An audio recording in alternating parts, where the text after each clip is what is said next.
In the second section of our lecture, now let's start the deviated nasal septum. The deviated nasal septum, in this section we will talk about what are the different causes that can lead to deviated nasal septum. Deviated nasal septum is abbreviated. Most commonly we use the term DNS for this condition. So causes of DNS, then what are the different types of DNS, and then clinical features and treatment of deviated nasal septum or DNS. First, let's start with the etiology or causes of the deviated nasal septum. Here, DNS, this is the picture. The septum is normally, it's a straight septum that divides the nose into two halves, right and left nostril. So septum should be in a straight line. Different shapes of the septum can occur depending on the different causes that can lead to the deviation of nasal septum. So this is the normal straight line of the septum, but in this you can see this is the deviated, it's deviated in the S-shaped. So this is deviated nasal septum. And then high arched palate. If the palate is high or it's more arched than the normal shape, that can even give rise to the DNS, because then the spine, the septum will be elevated also, and this will give the crooked or different shapes to the septum. So here this is DNS. And the cause of this DNS as shown as the high arched palate. The causes that can lead to the DNS, we have trauma is the foremost cause. Trauma, which can be lateral blow to the nose laterally or from the side, cause displacement of septal cartilage from vomerine groove and maxillary crest. So we already mentioned in the slide when we talked about the anatomy of the nose or nasal septum that it has attachment to the vomer and the maxillary crest. So this is trauma. Laterally here can cause displacement of the cartilage from the maxillary crest and the vomerine groove. That can give DNS or deviated nasal septum. The other cause can be the developmental error during the development, during the embryological development. If there is any error, that can lead to DNS or deviated nasal septum. Developmental errors, nasal septum is formed by the tectoseptal process, which then descends to meet the two halves of the developing palate in midline. So when there is error in this normal process or normal descent of the tectoseptal process that occur during the embryological stage, that can lead to DNS or deviated nasal septum. So it develops from tectoseptal process that descends down to meet the two halves of the developing palate in midline. Next, the racial factors also contribute to the development of DNS, which is Caucasians are affected more than Black Americans. So Caucasians have more tendency to develop DNS as compared to Black Americans. Then hereditary factors, members of the same family may have DNS. So it may be runs in the family also that can cause the DNS. So all these are different etiologies that can cause DNS. Now different types of DNS. Anterior dislocation. In this diagram, if you see, the septum is dislocated anteriorly. It's not in the middle, not in the midline. It's deviated anteriorly. So the side of the nostril where the deviation is more, usually that is smaller and cause it. This can lead to obstruction also. So anterior dislocation. If you see, the septal cartilage dislocated into one of nasal chambers, maybe right, left, it is deviated to one nasal chamber, and it is appreciated by looking at base of nose when patients had tilted backwards. So for most nasal examinations, the position should be the head is tilted back and then the nose is lifted to see inside. Nasal speculums can also be used to visualize the inside of the nostril. So the head is tilted back, and if you see the septum, it will be deviated anteriorly to the right or the left nostril. So that's anterior dislocation of the nose, of the nasal septum. Then C-shaped. Here if you see, it's C-shaped deformity of the nasal septum, and this septum is deviated in single curve to one side. It can be curved to the right, it can be curved to the left, and it is in the C shape. Then S-shaped deformity, this is S-shaped deformity here, and this is either in vertical or antero-posterior plane, cause bilateral nasal obstruction. In this case, S-shape, it's bilateral, not because one curve is on each side of the nostril. So one curve here on the right, one is on the left, so it is affecting the both sides of the nose, or both nostrils will be affected. So obstruction that will occur as a result of S-shaped DNS, it will be bilateral. Next is the spurs. This is another type of DNS spur, which is a shelf-like projection, often found at the junction of bone and cartilage. So where there is junction of the bone and cartilage, usually you have nasal spurs are present, which is shelf-like projection.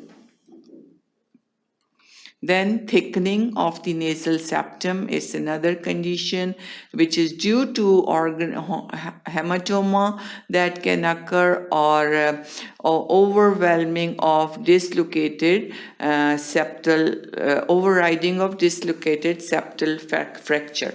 So both conditions can cause thickening of the septum, one as a result of hematoma formation, collection of blood in the septum, or the other is if there is fracture and it can cause overriding of dislocated fragment. So both can cause thickening of the nasal septum and can cause DNS. So all these are the different types of DNSs. We have anterior displacement, then we talked about the C-shaped displacement, S-shaped displacement, spur formation and thickening of the nasal septum. All these different types of DNS can occur depending on what was the cause. Then the clinical features, how the DNS affects, and it's very common to see the patient in OPDs, ENT OPDs. Patient comes and they usually complain that they have sinusitis, they have frequent headaches, and they have nasal obstruction is the main complaint of the patient who comes with DNS, and when you see and examine there, they have deviation of the nasal septum. So it's a common condition. Patients usually come in OPDs and they have this complaint. So nasal obstruction, as I mentioned, is the main complaint patients come to see the ENT specialist Unilateral or bilateral, as we said, most of the time it's unilateral. Anterior displacement, C-shaped, spurs, all these can cause unilateral obstruction. But as we mentioned in the previous slide, S-shaped or deformity of the septum usually cause bilateral nasal obstruction. Nasal obstructions we have different vestibular nasal obstruction, which is due to caudal septal dislocation, synecdoche or stenosis can cause vestibular nasal obstruction.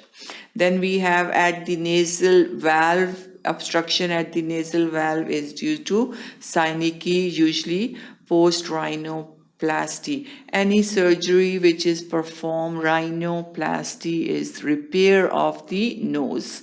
Plasty is repair, rhino is nose. So any surgery that is performed for the repair of the nose leads to this synecdoche formation. These are the adhesions that can form after surgery, and as a result of these adhesions, patient usually complain of nasal obstruction. At the attic or top, usually along the upper part of nasal septum due to high nasal deviation at the upper part of the septum attic. Turbinal type obstruction is due to hypertrophic turbinates or concha bullosa. So there are it's due to hypertrophy. Any allergies can sometimes lead to hypertrophy or swellings of the turbinates that can cause obstruction. Then we have choanal type of obstruction, which is usually due to atresia or polyp formation. So these are all the different types of nasal obstructions depending on which area of the nose is affected, whether it's turbinal, vestibular, attic, valvular region, or choanal obstruction. Then the Cottle test. Cottle test is a very simple test. Lot of people who have problem of nasal obstruction, usually it's everybody perform this test even if they don't know the name of the test. Even laymen can do this. They try to open the nose by pulling the cheek away from the nostril, and that's how the valve of the nose it gets open, and then people can get better airflow inside the nose. So that's the Cottle test. That's the pulling of the cheek away from the midline. That's Cottle test here. That's how it is performed, and that opens the valve, and then patient can have better air, and it's increase the airflow from that side. So that's the Cottle test. Clinical features of deviated nasal septum, as I mentioned, that main complaint of the patient with the DNS is obstruction. So all the clinical features that will be associated with the DNS will be mainly because of the obstruction. Headache is very common. Headache is due to the deviated septum press on lateral wall of nose, giving rise to pressure headache. So headaches are common. Sinusitis is another complaint because deviated septum obstructs sinus ostia, resulting in poor ventilation of sinuses. That's another complaint. Epistaxis, nosebleed is common, and this is mainly due to mucosa over deviated part exposed to drying effect of air currents forming crusts, and this can lead to epistaxis. Anosmia or inability to smell. This is also due to failure of inspired air to reach the olfactory region.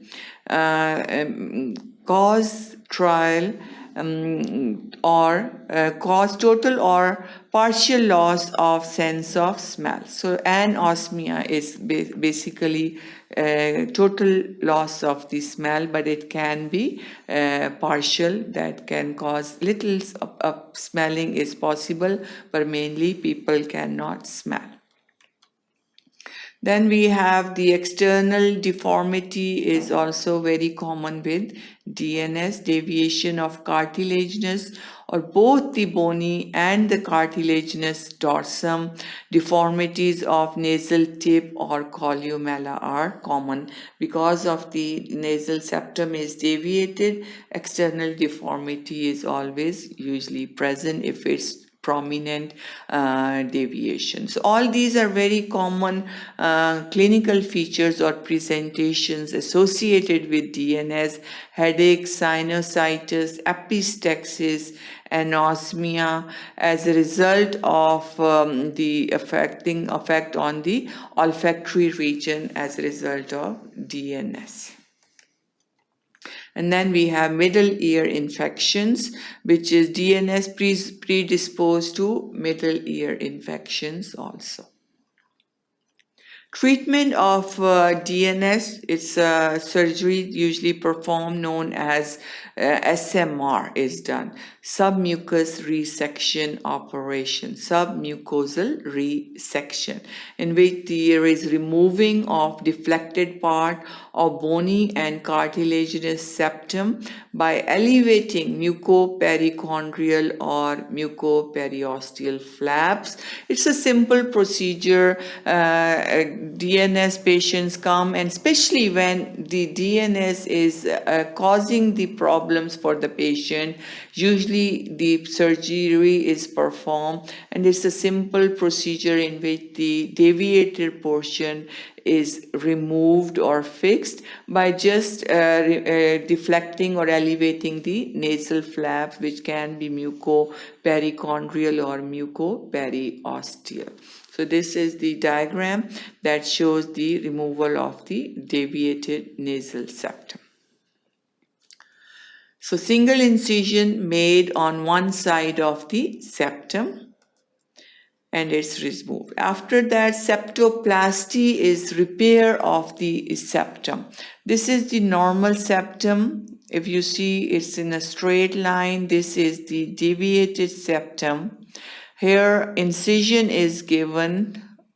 This is the cut, and then any obstructions removed. Any deviated part, it becomes straightened, and then suturing is performed. So this is the septoplasty or repair of the septum, in which if there is any obstruction that is causing the deviation or displacement of the septum, that is removed by removing or elevating the flap. By just a small incision is given, and then sutures are performed. So that was all about our section 2, in which we talked in detail about the condition known as DNS or deviated nasal septum. Thank you for watching sqadia.com.